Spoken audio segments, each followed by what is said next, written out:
This week, for the lick of the week, we're going to actually take a little look at one of my favorite Jimi Hendrix licks. We're going to do something in the style of what he plays over the F chord in The Wind Cries Mary. 1, 2.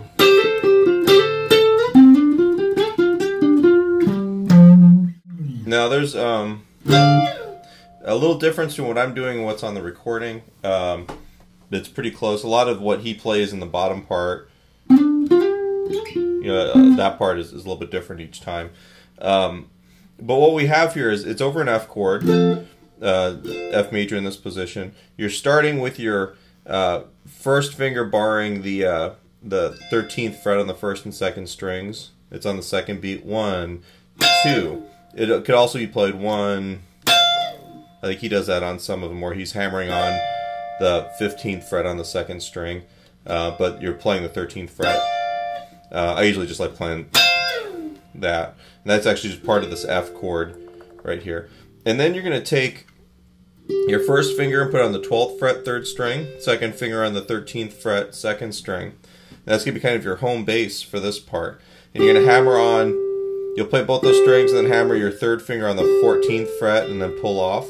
And with your pinky, reach out to the 15th fret on the 4th string.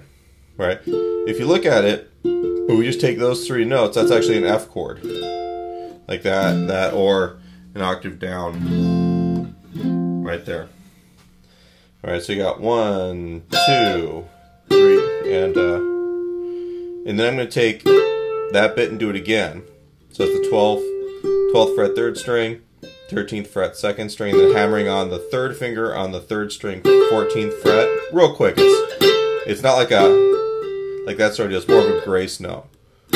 So it's 4 and 1, 2, 3 and a 4 and that's the first bar of this. Now the next part, this is actually kind of the part that I like the most, even though it's a little bit simpler. You're playing an F major pentatonic scale. And he plays it up in this part of the neck where it's kind of dead and dull sounding, but it really works for Wind Cries Mary, and it's a really good example of how you could play an idea in one place on the guitar and it'll sound totally different than other parts. I'll play the phrase here before I actually teach it to you, just so you can hear the differences. Alright, so that's kind of in that part of the fretboard. Now if I come down here, this is the next position back where you could play this like this. It already sounds a little thinner. Hopefully it comes through on the recording. We could do it down here in the 5th position.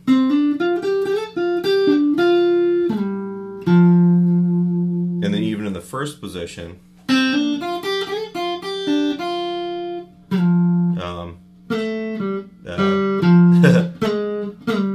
Something like that, I guess. But you hear that little box of notes, the quality or the timbre of the notes changes as we go up. And in Wind Cries Mary, Hendrix really uses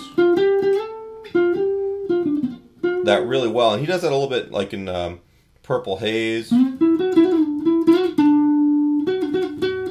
You know, it's just a weird sound. I always wondered why you played it there, but the more I look at his playing, the more I realize that some of that stuff just sounds really cool there, and it's different than other places where you would normally play. So that's kind of the deal. All right, so as far as actually playing the lick, you've got the 13th fret on, or I'm sorry, the 15th fret on the 5th string. You get a hammer onto the 17th fret on that string with the 3rd finger, and then play the 15th and the 17th on the 4th string. The 19th, you're just going to slide that 3rd finger up to on the 4th string. And then just come back here to the 15th on the 4th string. So you got the hammer on, slide, and then 15, 17. And notice I'm going to roll the finger to go from the 17th on the 4th string to the 17th on the 5th string.